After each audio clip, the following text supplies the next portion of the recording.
নমস্কার বন্ধুরা, কেমন আছো সবাই? আশা করি সবাই খুব ভালো আছো, সাথে আমরাও খুব ভালো আছি। আমার নতুন আরেকটি ব্লগে তোমাদের অনেক অনেক স্বাগত জানাই। আজ মার্চ মাসের 11 তারিখ আর আজ হচ্ছে বুধবার। আমার মিঠাই বুড়ির জন্মদিন আজকে। দেখতে দেখতে সেও 3 বছরের হয়ে গেল। তো চলো আজকে সারাদিন কি করছি ছোট্ট একটা ব্লগের মাধ্যমে তোমাদেরকে দেখাই। হ্যাঁ মাম্মা, তুমি কি খাবে বলো? কোনটা খাবে তুমি? কোনটা খাবে? কোনটা খাবে দেখি কি কি আছে। বাবালি, ভাত আছে, মাছ ভাজা, পেঁয়াজকলি ভাজা, বেগুন ভাজা, ফুলকপি ভাজা, পটল ভাজা, তারপর তরকারি, বাঁধাকপি, ডাল, মাছ, চাটনি, মিষ্টি, অনেক কিছু আছে। জল, তারপরে তার সাথে জলও আছে। তুমি কোনটা খাবে? তুমি বসো। কোনটা খাবে? এটা হচ্ছে দুপুরের মেনু, আমার মাম্মার দুপুরের মেনু। আচ্ছা আচ্ছা, দেবো দেবো, তুমি বসো বসো, তুমি বসো, এখানে আছো, এখানে বসো, এখানে দাঁড়াও, তুমি একটু কাছে আসো।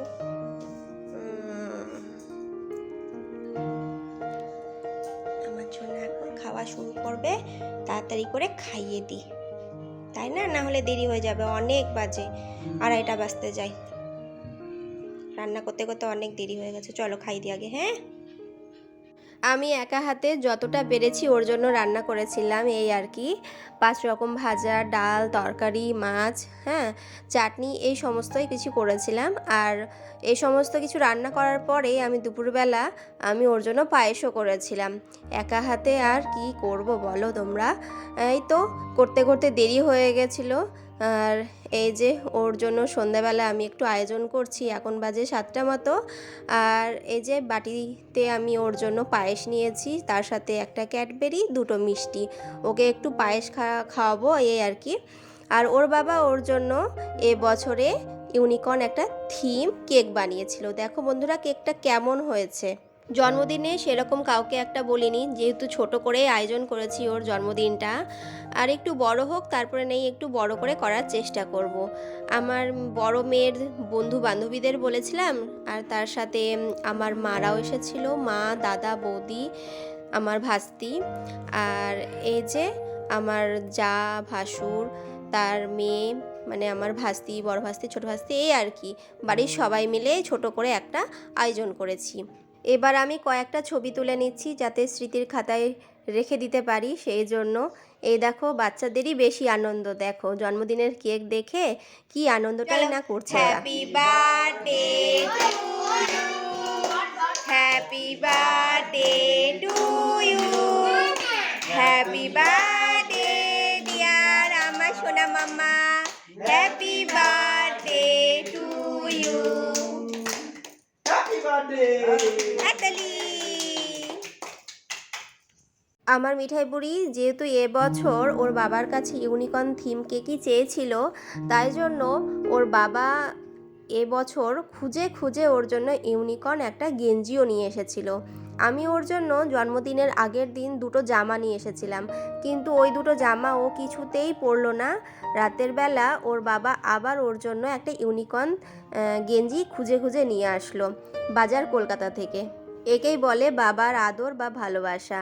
এতটুকু পুচকি আবার ইউনিকর্ন থিম কেক চেয়েছিল ওর বাবার কাছে, যেহেতু আবদার এই বছরের, তাই জন্য ওর বাবার জন্মদিনের রাতের বেলায়, মানে সন্ধ্যাবেলায় আর কি, ওর জন্য মলে গিয়ে খুঁজে খুঁজে ওর জন্য একটা ইউনিকর্ন গেঞ্জি নিয়ে এসেছিল। তো কেমন লাগছে গেঞ্জিটা ওকে পরে সবাই কমেন্টে জানিও। একেই বলে বাবার আদর বা ভালোবাসা, একেই বলে। কেক কাটা হয়ে গেল, আর এদিকে আমার মা ওকে পায়েস খাইয়ে দিচ্ছিল। আমার মা, দাদা, বৌদি সবাই ওকে পায়েস খাইয়ে দিয়েছিল, সাথে আমার হাজবেন্ড, আমিও খাইয়েছিলাম। টুকটুক করে আবার পায়েস খেয়েও নিচ্ছিল। দেখো বন্ধুরা কি সুন্দর করে টুকটুক করে খেয়েও নিচ্ছে আবার। আর কি যে আমার ভালো লাগছে তোমাদেরকে বলে বোঝাতে পারবো না, মানে আমার বিশ্বাসই হচ্ছে না যে ও দেখতে দেখতে 3 বছরের হয়ে গেল। এই যে আমার ছোট বৌদি, তার সাথে আমার ভাস্তিও আছে, ওকে আদর করছে আর ওকে গিফট দিচ্ছে। এই দেখো বন্ধুরা ওর জন্য একটা কিছু নিয়ে এসেছিল, হাতের ব্রেসলেট, ওটাই ওকে পরিয়ে দিচ্ছে। আর এদিকে সবাই ওকে পায়েস খাইয়ে দিয়েছে, তার সাথে এবার আমার বড় মেয়ে মিছরিও ওকে পায়েস খাইয়ে দিয়েছে।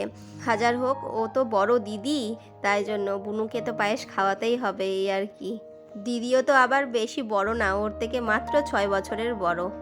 তো আমার এরকম ছোট করে আয়োজন আমার মেয়ের জন্য তোমাদের কেমন লেগেছে অবশ্যই কমেন্টে জানিও।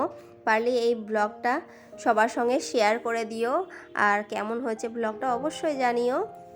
এবার সবার পায়েস খাওয়ানো হয়ে গেল, এবার ওর বাবাও একটু পায়েস খাইয়ে দিল, সাথে আমিও একটু 2 চামচ পায়েস খাইয়ে দিলাম। আমি আর মা হয়ে কি বলবো, সে যেন খুব ভালো থাকে, সুস্থ থাকে, বড় হয়ে যেন একটা মানুষের মতো মানুষ হয়, এটাই বলবো, এটাই কামনা করি ঠাকুরের কাছে। সে যেন বড় হয়ে মানুষের মতো মানুষ হয়, ঠিকঠাক করে পড়াশোনা করে, ঈশ্বর যাতে ভালো রাখে তাকে, এটাই চাইবো। আর কি চাইবো বলো বন্ধুরা, মা হয়ে সবসময় তো সন্তানের মঙ্গলই চাই, তাই না? আর এই দেখো বন্ধুরা, দুপুরের মেনু তো তোমাদের দেখালামই কি কি রান্না করেছিলাম আমি, আর এটা হচ্ছে রাত্রের মেনু। আমি সেরকম একা হাতে রান্না বান্না করতে পারিনি, আর মনে করেছিলাম যে ফ্রাই করব, কিন্তু ওই আর কি, যেহেতু মাছের মাথা দিয়ে মুগ ডাল করেছিলাম সেজন্য আর ফ্রাই করিনি। আমি একদম প্লেন রান্না করেছিলাম রাতের জন্য। এই দেখো, আমি করেছিলাম ভাত, মুগের ডাল, মাছের মাথা দিয়ে, আর করেছিলাম কাঁঠালের তরকারি, পাঁপড় ভাজা, আর আরেকটা তরকারি যেটা বাঁধাকপি করেছিলাম আমি, আর আমি করেছিলাম চিকেন, আর তার সাথে ছিল চাটনি, মিষ্টি আর পায়েস। তোমাদের কেমন লেগেছে এই সাধারণ মেনুটা অবশ্যই জানিও কমেন্টে। সবাইকে খাইয়ে দাইয়ে দিয়েছি, আমি এই ভিডিওতে দেখাতে পারিনি, যেহেতু খেতে দিব না আমি ভিডিও করব, সেই জন্য আমি ভিডিও করিনি। এবার আমি আর আমার হাজব্যান্ড খেতে বসেছি, এই জন্য আমি তোমাদেরকে এক হাতে খাচ্ছি আর এক হাতে ভিডিও করে দেখাচ্ছি। এই দেখো, আমি বাঁধাকপি দিয়ে আগে খাবো, তারপর কাঁঠাল দিয়ে খাবো, তারপরে একটু মাছের মাথা দিয়ে যে মুগ ডালটা করেছিলাম ওটা দিয়ে আমি পাঁপড়টা খাবো, তারপরে আমি একটু চিকেন খাবো। ব্যাস, খাওয়ার তো ইচ্ছা করছিল না, কতটুকু ভাত নিয়েছি তোমরা হয়তো দেখতেই পাচ্ছ, কিন্তু কেমন রান্না হয়েছে সেটাও তো দেখতে হবে চেক করে। তো চলো খাওয়া দাওয়াটা সারি, আর তার সাথে আমার ব্লগটা এখানেই শেষ করছি। দেখা হচ্ছে নেক্সট ব্লগে। কেমন হচ্ছে আজকের ব্লগটা অবশ্যই জানিও, পারলে একটা লাইক করে দিও।